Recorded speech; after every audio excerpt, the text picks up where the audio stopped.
He was the tall, quiet son of a Connecticut Congregational minister who distinguished himself in some of the fiercest fighting in the South Pacific and became one of America's early heroes in World War II. Evans Carlson was a professional soldier known for both his bravery and his convictions. Like Dan Daly, David Shoup, and Chesty Puller, he became a symbol of Marine Corps valor. His outspoken nature likely cut short what could have been a brilliant military career, as he held firm ideas about how wars should be fought and peace maintained. As commander of the 2nd Marine Raider Battalion, he earned a reputation for effectiveness by leading the successful raid on Makin Island on August 17, 1942, during the early stages of the Guadalcanal campaign. Despite earning high honors for his leadership in battles at Guadalcanal, Tarawa, and Saipan, Carlson was removed from active command in 1943 and reassigned to staff duties. The military hierarchy's discomfort with his open expression of opinion contributed to this reassignment. Despite his proven battlefield success, Carlson had spent years in China before the war and earned the ire of some American officials by praising the Chinese communists for their resilience against Japanese invasion. His criticism of Chiang Kai-shek as a betrayer and compromiser led to accusations of Marxist leanings. He strongly advocated camaraderie between officers and enlisted men, rejecting the military's traditional hierarchical structure as incompatible with democratic principles. Intelligent and disciplined, Carlson stood 6 feet tall, weighed around 165 pounds, and had a solemn, expressive face. His demeanor was calm and friendly, more reminiscent of a Westerner than a typical soldier. He was a man of warmth and humor, remembered fondly by his Connecticut neighbors for his kindness and humility. In the fall, he would rake piles of leaves for local children to play in, and often brought gifts home from his travels, such as perfume from Hawaii and snowshoes from China. He never boasted and always credited others for achievements. At his family home in Plymouth, he often retreated to a second-floor room with views of the Connecticut hills, where he wrote articles and 2 books, Twin Stars of China and The Chinese Army. Born in Sydney, New York, on February 26, 1896, Carlson left home at 14 to work on a farm in Vermont, then held jobs with the railroad and as a surveyor before enlisting in the Army in 1912 by lying about his age. He served in the Philippines and Hawaii before being honorably discharged in 1915. Carlson was called back to duty during the Mexican border conflicts of 1916 and later served in World War I, earning commendations from the French, Italians, and General Pershing. He joined the occupation forces in Germany at age 23, then returned to civilian life briefly before rejoining the military. In 1922, he enlisted in the Marine Corps as a private and was commissioned as a 2nd lieutenant the following year. He served in Cuba, California, and China, gaining a reputation for excellence in intelligence and operations roles. While in Nicaragua, he was awarded the Navy Cross for heroically leading a small force against a bandit group, recovering stolen goods, and incurring no Marine casualties. He coordinated relief efforts after the 1931 Managua earthquake and received awards from the Nicaraguan government. Carlson returned to China in 1937 as an assistant naval attaché, where he undertook a grueling 2,000-mile journey through communist-held areas to study guerrilla tactics. He marched up to 60 miles a day, sometimes eating only a handful of rice, and gained first-hand insight into why the Chinese soldiers endured such hardship. They believed in their cause. Carlson's admiration for the communist fighters was censored by Navy officials, and in frustration, he resigned his commission in 1940. He returned to China to study cooperatives, lecture about the Japanese threat, and stress the importance of Chinese unity. In early 1941, he tried to warn General MacArthur in Manila about a potential Japanese attack, but his warnings went unheeded. He reapplied for military service, proposing a U.S. guerrilla unit. In May 1941, he was recommissioned as a major and began forming the Marine Raiders. With support from James Roosevelt, the president's son and Carlson's executive officer, the unit was formed with hand-picked volunteers known for their initiative and democratic spirit, many hailing from the Southwest and accustomed to rugged outdoor living. Carlson personally interviewed each man, detailing the brutal realities of war with Japan and accepting only those who remained committed. He emphasized equality among the ranks, abolishing special privileges for officers and fostering a sense of unity. The Raiders were rigorously trained in San Diego, learning hand-to-hand combat techniques from British and Free French commandos, swimming, marksmanship, and guerrilla tactics. Carlson adopted the Chinese slogan Gung Ho, meaning work together, as the battalion's motto, and cultivated a democratic spirit through group discussions, entertainment, and shared hardships. The Raiders functioned as a tight-knit unit with high morale. Carlson was deeply respected by his men, who saw him as both tough and fair. Their first combat mission came in June 1942, when 2 Raider companies were sent to Midway Island during the pivotal battle. Expecting a massive Japanese invasion, they prepared defenses, but the invasion never came as American planes crippled the Japanese fleet. The Raiders returned to Pearl Harbor without casualties. Soon after, Carlson led 4 companies in a raid on Makin Island in the Gilbert Islands, serving as a diversion for the upcoming Guadalcanal landings. This operation further cemented his reputation as an innovative and courageous leader. The Raiders were trained in operating rubber boats and introduced to the Sargo and Nautilus, 2 large mine-laying submarines that would transport them to Makin. They lived in pup tents and trained on Kenya Mountain in Hawaii. Carlson wanted all his troops to experience combat, so he selected Companies A and B for the mission, as Companies C and D had already seen action at Midway. These 2 companies boarded the submarines and headed to the British-controlled Gilbert Islands. They arrived just before midnight on Sunday, August 16, 1942. Early the next morning, they landed safely on Makin in powered rubber boats, with Carlson's boat landing first. Upon seeing the Marines, the Japanese defenders initiated fierce resistance along the coastal road. The Nautilus, firing blindly, sank a Japanese patrol craft and a merchant ship in the lagoon. The Marines used anti-tank fire to destroy 2 seaplanes that tried to drop reinforcements for the 70-man Japanese garrison. Despite being repeatedly attacked and strafed by enemy planes, Carlson's 222 Marines established defensive positions and began scouting the island. An advance party moved cautiously along a dirt road that stretched the length of the island. Informed by friendly locals about Japanese positions, the Marines pushed forward. They spotted Japanese soldiers in green uniforms moving through the trees and brush along the road, attempting to get ahead of them and lay an ambush. The Marines quickly advanced and opened fire with shotguns and buckshot, killing all the enemy soldiers in a brief but intense 4-minute engagement. The Japanese launched 3 counterattacks that afternoon, charging down the island's center while shouting and blowing bugles, weapons raised. The Americans allowed them to approach before opening fire, resulting in heavy Japanese casualties. By the end, 82 Japanese soldiers were dead. The Marines regrouped and continued patrolling the island. Japanese snipers killed some of the raiders, but with help from local men and boys, they cared for the wounded. Carlson, believing they were outnumbered, considered retreating. He informed his men they could either stay or try to reach the submarines through the surf at midnight. Only 2 rubber boats were seaworthy after the shoreline had been bombed. A few Marines repaired one and hid the other, while others prepared 2 large native boats.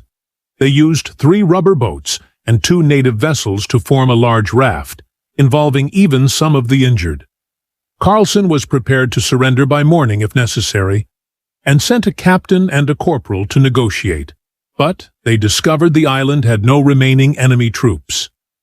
Encouraged, Carlson ordered a sweep of the island and reorganized his scattered companies. Major Roosevelt had already evacuated some men to the submarines. The raiders destroyed remaining supplies, set aviation fuel ablaze, and burned the radio station. They seized food, medical supplies, alcohol, and souvenir swords. Carlson and his men were picked up at twilight on the second day, his raft arriving last as the burning equipment cast a red glow across the sky. The boat's motor sputtered, then restarted as it approached the submarines, and the raft rocked in the waves. Carlson was satisfied. The mission had proven the Marine Raider concept, yielded intelligence, disrupted Japanese communications, and destroyed the garrison at the cost of 30 Americans killed or missing. Every Japanese defender had been eliminated. However, 9 Marines left behind were later captured and executed by the Japanese. The exhausted raiders appreciated the clean submarine bunks, and the injured were given priority. The mess table became an operating surface, and the wardrobe was converted into a surgery room. The submarine sped to Pearl Harbor, where bands and ship crews greeted the Marines. Admiral Chester Nimitz commended Carlson and his men aboard the submarine and praised their efforts while examining a sword taken from the Japanese commandant. The raid was considered a great success.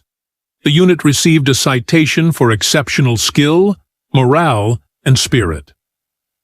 After rest and recovery, the raiders returned to training, conducting mock amphibious landings on Catalina Island and San Clemente, and maneuvers on the cactus-filled hills of Jack Farm in San Diego. For 3 months, they lived in poopy tents during intensive training before returning to the Pacific, setting up a base at Espiritu Santo. The battalion expanded to 6 companies. In October 1942, the battalion landed on Guadalcanal from World War I-era destroyers, using Higgins boats. While operations on Guadalcanal continued, the raiders camped near Iola Bay, 40 miles east of Henderson Field. After Carlson requested involvement in an engagement, the unit separated to assist Army forces at the Gavaga River. On November 8th, they departed from Binu, moving inland through mountains, navigating humid jungles and tall kunai grass. Some Marines opened fire on Japanese troops bathing in a river, triggering retaliatory machine gun fire. One Marine spotter excitedly reported an advancing forest, which turned out to be camouflaged Japanese troops.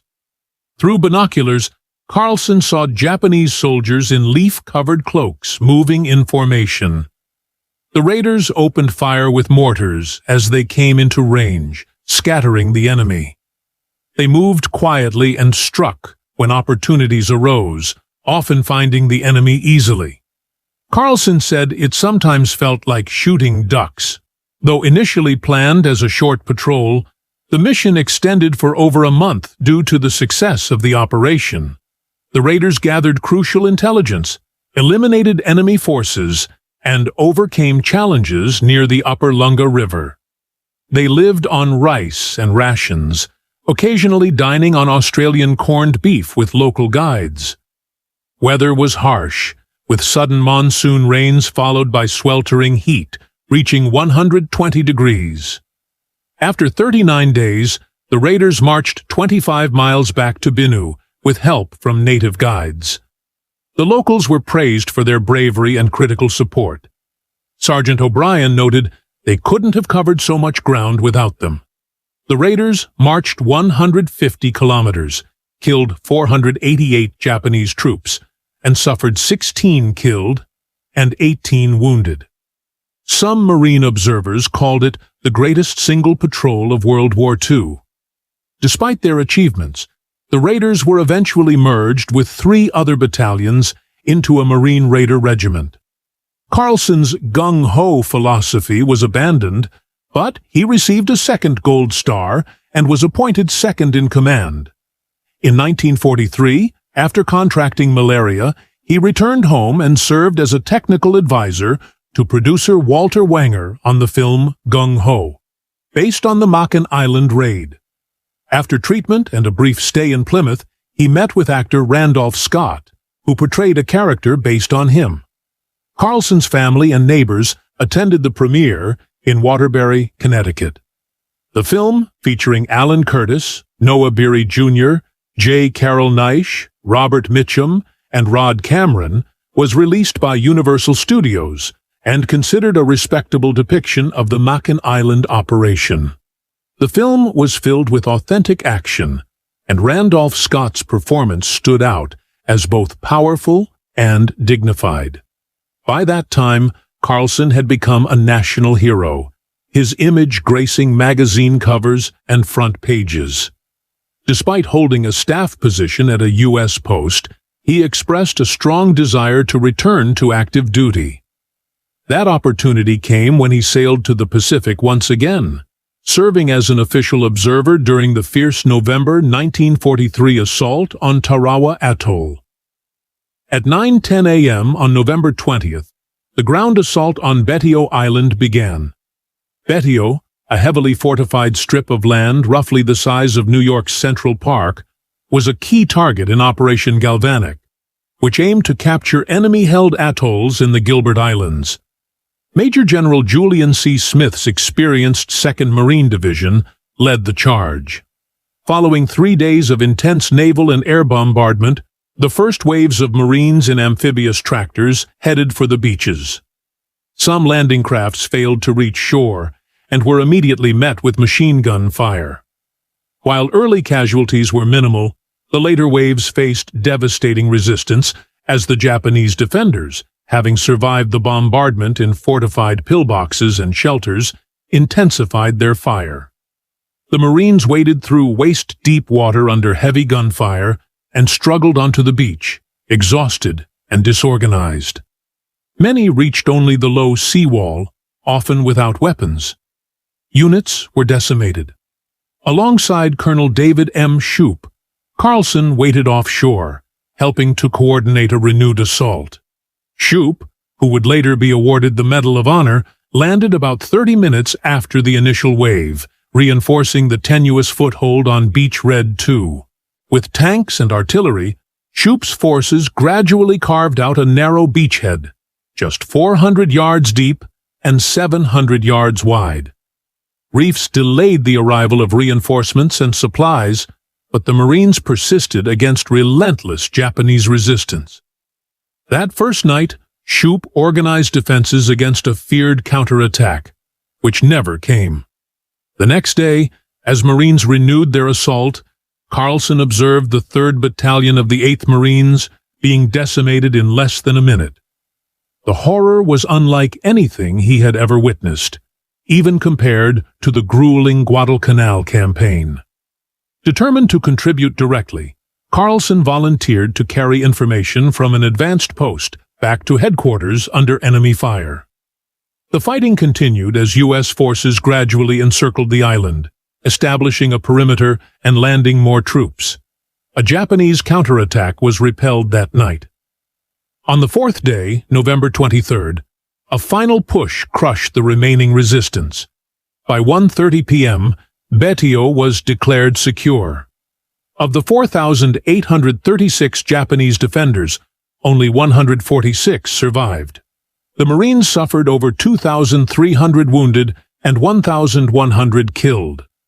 Carlson, now one of the most decorated Marines, later took part in the June 15, 1944 invasion of Saipan in the Marianas Islands. Serving with the 4th Marine Division under Lieutenant Colum J. M. Chambers, Carlson helped target Hill 500, a critical vantage point at the southwestern tip of Saipan's mountain range. The enemy used this area to observe much of the island and its airfields. Marine artillery softened enemy positions before the assault. As the Marines advanced through the gullies of Mount Tapochau, they were ambushed by machine gun fire from hidden cliffside positions. Carlson and Chambers, moving with the troops, attempted to carry a wounded private out of danger. Carlson was shot in the right arm, but refused to let go of the Marine, merely stating, "I'm hit." He also suffered a bullet wound to his left thigh. His combat career effectively ended there. When he later reunited with Major Roosevelt in Pearl Harbor, Carlson was still heavily bandaged. He was awarded a second Gold Star in place of another Purple Heart. Back in the U.S., Carlson worked as an inspector at the Waterbury Tool Company. In a letter to his sister Karen, he downplayed his injuries with characteristic modesty, saying he felt lucky. Due to his injuries, he was retired from active duty on July 1, 1946, with the honorary promotion to Brigadier General. He had hoped to spend retirement peacefully in a cottage on the slopes of Mount Hood, Oregon, enjoying hunting and fishing. Even in retirement, Carlson remained active in public life. He became the national vice chairman of the Progressive Citizens of America, an organization founded by Henry Wallace. However, his retirement was short-lived. On November 8, 1946, Carlson suffered 2 heart attacks. On May 27, 1947, he died of a third fatal heart attack at Emmanuel Hospital in Portland, Oregon, at the age of 57. Carlson was buried with full military honors at Arlington National Cemetery on June 5, 1947. The funeral was attended by Marine Corps Commandant Alexander A. Vandegrift and other high-ranking officers. He had first married Dorothy Seckham Evans and later Estelle Sawyer Carlson. His only son, Evans C. Carlson, Jr., followed him into the Marine Corps and served in the Raider Battalion on Guadalcanal as a lieutenant, earning a Silver Star for gallantry. Carlson was not only a skilled and courageous soldier, but also a thoughtful writer and educator. He contributed essays to journals such as Asia, Amerasia, and the China Weekly Review, where he analyzed political and military affairs in East Asia.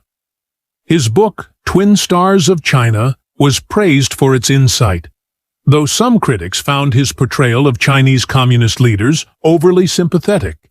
He is perhaps best remembered for his moving eulogy for his fallen men on Guadalcanal, delivered between November 4th and December 4th, 1942. His words were quoted in newspapers, on the radio, and by Randolph Scott at the end of the film Gung Ho. The Nation magazine expressed a wish for more military leaders with Carlson's intelligence and broad perspective. In that eulogy, Carlson posed a final challenge: to commit ourselves wholly, mind, body, and spirit, to the task of ensuring a just and lasting peace. He called for the sacrifices of the fallen to be honored by building a world grounded in the 4 freedoms: freedom of speech, freedom of worship, freedom from want, and freedom from fear, as a legacy for future generations.